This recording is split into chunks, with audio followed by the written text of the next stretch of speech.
আবার চলে এলাম তোমাদের সামনে 10খানা নতুন বিজনেস আইডিয়া নিয়ে, যেই বিজনেসে তোমার প্রফিট বেশ ভালোই থাকবে। কত থাকবে?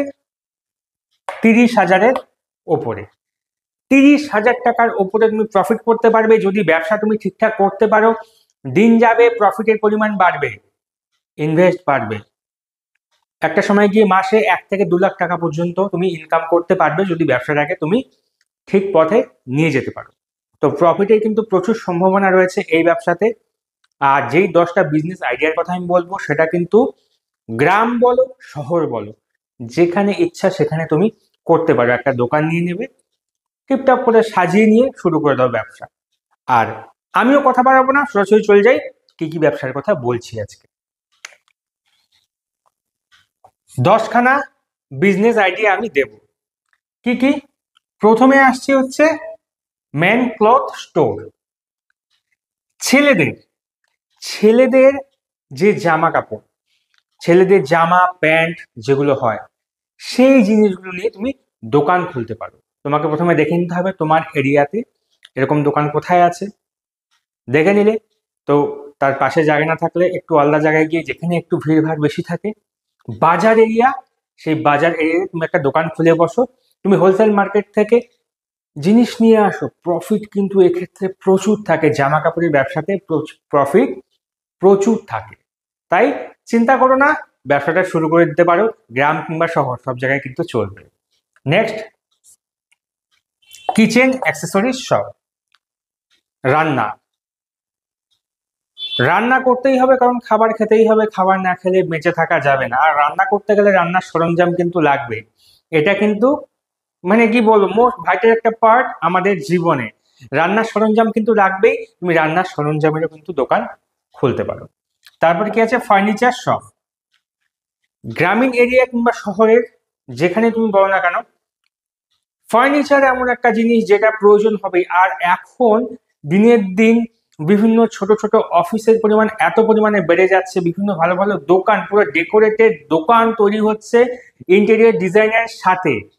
ইন্টেরিয়র ডিজাইনের সাথে বিভিন্ন দোকান তৈরি হচ্ছে, আর সেই দোকানগুলোতে ফার্নিচারও কিন্তু সেই রকমই লাগে। আর শুধু দোকানের জন্য না, বাড়ির বলো অফিসের বলো, বিভিন্ন জায়গায় কিন্তু ফার্নিচার প্রয়োজন হয়ই হয়। তো তুমি যদি ভালো গুণগত মানের ফার্নিচার রাখতে পারো, আর দামটা দামটা যাতে এমন না হয় যে দাম শুনে পালিয়ে গেল, পকেট ফ্রেন্ডলি একটা দাম রাখবে, তোমার যাতে লসও না হয়। আর যাতে এমন একটা দাম রাখলে তোমার লস হচ্ছে না কিন্তু বাজার পড়ে যাচ্ছে, সেটাও কিন্তু করবে না। তারপরে কি আছে? মিউজিক্যাল ইনস্ট্রুমেন্টের শপ। মিউজিক্যাল ইনস্ট্রুমেন্ট দেখে নাও, মিউজিক্যাল ইনস্ট্রুমেন্টের শপ।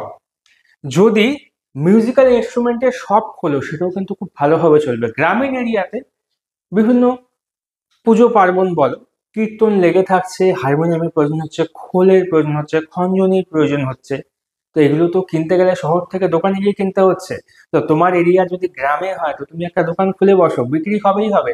আর যদি শহরে হয়ে থাকে, শহরেও কিন্তু এই সমস্ত মিউজিক্যাল ইনস্ট্রুমেন্ট প্রচুর পরিমাণে বিক্রি হয়। হারমোনিয়াম, ডুগি, তবলা, খোল, করতাল।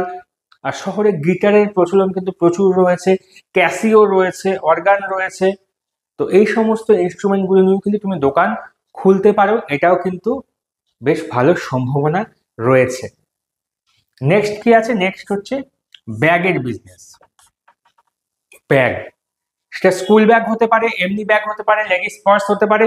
বিভিন্ন ব্যাগের আইটেম নিয়ে তুমি দোকান খুলে বসে পড়ো, তারপর দেখো বিক্রি হচ্ছে কি হচ্ছে না। বিক্রি হবেই হবে, কারণ ব্যাগ প্রয়োজন, ব্যাগ ছাড়া চলবে না। একটা ঝোলা যদি না থাকে, জিনিস নিবো কিসে? তাই এটাও কিন্তু করতে পারো। নেক্সট আছে ডিমের ব্যবসা। ডিমের ব্যবসা ডিমের ব্যবসাতেও কিন্তু প্রচুর প্রফিট থেকে যায়। তোমরা ডিমের ব্যবসাও কিন্তু করতে পারো। নেক্সট আছে হচ্ছে কি আছে? এটা ফোন অ্যাক্সেসরিজ শপ। এই ক্ষেত্রে মোবাইল নিয়ে বসতে হবে না তোমাকে দোকানে। মোবাইলের যে বিভিন্ন অ্যাক্সেসরিজ গুলা, চার্জার, হেডফোন, বিভিন্ন কভার বলো, উপরের গ্লাস, টেম্পার গ্লাস বলো, ব্যাক কভার, এই সমস্ত জিনিসের দোকানও কিন্তু প্রচুর পরিমাণে চলে। হেডফোন, এখন হেডফোন আগের মতন তার দেওয়া হেডফোন কিন্তু খুব কম লোক ব্যবহার করছে, নেক ব্যান্ড ইউজ হচ্ছে। কানে ইউজ হচ্ছে, ছোট্ট এইটুকু একটা জিনিস। তো তুমি বিভিন্ন কোম্পানির আইটেমগুলো রাখো যেখানে একটু দাম সস্তা হচ্ছে আর জিনিসটাও কোয়ালিটিফুল হচ্ছে, বিক্রি প্রচুর আছে। নেক্সট কি আছে? নেক্সট হচ্ছে শুজ শপ, জুতোর দোকান। তুমি খালি পায়ে কোথাও যেতে পারবে না। হ্যাঁ, বাড়ির এরিয়াতে উঠোনে এপাশ ওপাশে পাশের বাড়িতে দৌড়ে খালি পায়ে চলে যাওয়া যায়, কিন্তু বাইরে গেলে জুতোর প্রয়োজন হয়।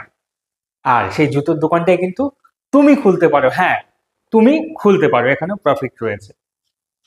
তারপর রয়েছে mobile repairing shop. Mobile repairing shop একটা এমন একটা বিজনেস, যেই বিজনেসে তোমার প্রফিট প্রচুর থেকে যাচ্ছে, প্রচুর থাকছে। তুমি একটু মোবাইল রিপেয়ারিং শিখে নাও, শিখে নিয়ে তার একটা দোকান খুলে বসো। প্রথম অবস্থায় তোমাকে বড় দোকান খুলতে হবে না, তুমি একটা টেবিল পেতে কোথাও একটা বসো না, সেখান থেকেই তোমার ইনকাম আসতে শুরু করবে। কারণ এখন প্রত্যেকের কাছে মোবাইল, মোবাইল ছাড়া মানুষের জীবন অচল। আর যত বেশি ব্যবহার হচ্ছে, একটু একটু করে খারাপ হচ্ছে, একটু একটু করে খারাপ হলে দোকানে যেতে হচ্ছে, দোকানে গিয়ে ঠিক করতে যাচ্ছে। আর সেই দোকানটা যদি তোমার হয়, তাহলে ভাবো তোমার প্রফিটটা কত হবে। নেক্সট কি আছে? Tailoring shop. টেইলারিং শপটাও কিন্তু একটা ভালো ব্যবসা। গ্রামের দিকে এর যেরকম চাহিদা রয়েছে, শহরেও কিন্তু রয়েছে। তুমি যদি টেইলারিং শপ খোলো, এখন বিভিন্ন শহর এরিয়াতে বড় বড় শপিং মলগুলো রয়েছে। সেই শপিং মল কিংবা বড় বড় দোকান যারা রেডিমেড জামা কাপড় বিক্রি করছে, তাদের সাথে তুমি কন্ট্যাক্ট করে নাও, আর তাদের কন্ট্যাক্ট নিয়ে তুমি সেল দাও তাদেরকে। তাদেরকে তুমি ডেলিভারি করো, জামা কাপড় বানিয়ে তাদেরকে দাও। তার পাশাপাশি খুচরো ব্যবসাটা তোমার থেকেই যাচ্ছে। তাই এই যে 10খানা বিজনেস আইডিয়া আমি দিলাম, এটা গ্রাম হোক কিংবা শহর হোক, চলবে, দৌড়ে চলবে। তোমাকে শুধু চালাতে জানতে হবে, তোমাকে শুধু চালাতে জানতে হবে। কেন চলবে না? তুমি যদি দামটা পকেট ফ্রেন্ডলি রাখো, ব্যবহারটা ভালো রাখো, গুণগত মান যদি ভালো রাখো, তোমার দোকানে লোক আসবেই আসবে। আর এই 10টা ব্যবসার কথা বললাম, আগামী 20 বছর ধরে রাখো, 20 থেকে 30 বছরের ব্যবসাগুলো কোনোদিনও বন্ধ হবে না, কোনোদিনও বন্ধ হবে না, বরঞ্চ দিনের দিন এই ব্যবসার সম্ভাবনা বাড়তে থাকবে। আর যদি তুমি এই ব্যবসা কন্টিনিউ করতে পারো, যদি কন্টিনিউ করতে পারো, প্রথম অবস্থায় প্রথমে পুঁজি ঢেলেছি, দোকান খুলেছি, প্রথম অবস্থায় একটু চাপ আছে, আস্তে আস্তে আস্তে আস্তে আস্তে আস্তে প্রফিট বাড়তে থাকবে, তুমি দোকানটাকে আরো সুন্দর করে সাজাতে পারবে। একটা সময় গিয়ে তুমি যদি একটু ক্রিয়েটিভ মাইন্ড নিয়ে, একটু বুদ্ধি খাটিয়ে ব্যবসাটা চালাও, মাস গেলে 1 থেকে 2 লাখ টাকা কোনো ভুল নেই, কোনো ভুল নেই, আসবেই আসবে। তাই এই ব্যবসাগুলো কিন্তু করতে পারো। এই আইডিয়াগুলো কিন্তু দারুণ। আর তার পাশাপাশি বলে রাখি, এত সুন্দর সুন্দর আইডিয়া দিচ্ছি, একটু সাবস্ক্রাইব করে আর লাইক করে একটু পাশে থাকো। সাবস্ক্রাইব অবশ্যই করো। আর এইরকম ভিডিও সবসময় আমি নিয়ে আসবো, রেগুলার বেসিসে তো এখন ভিডিও আসছে, তো সবসময় আসতে থাকবে। তো সাবস্ক্রাইব করতে কিন্তু ভুলবে না, অবশ্যই পাশে থাকবে। আজকের মতো বিজনেস আইডিয়া এখানেই শেষ করছি। পরবর্তীতে আবার চলে আসবো নতুন ভিডিও নিয়ে। তোমাদের যদি কোনো ব্যবসা সম্পর্কে কোনো আইডিয়ার প্রয়োজন হয়, অবশ্যই কমেন্টে জানাবে। আমি কিন্তু সেই টপিকে পুরো ডিটেলসে ভিডিও অবশ্যই নিয়ে আসবো। আজকের মতো টাটা, আর সাবস্ক্রাইবটা কিন্তু করে দিও।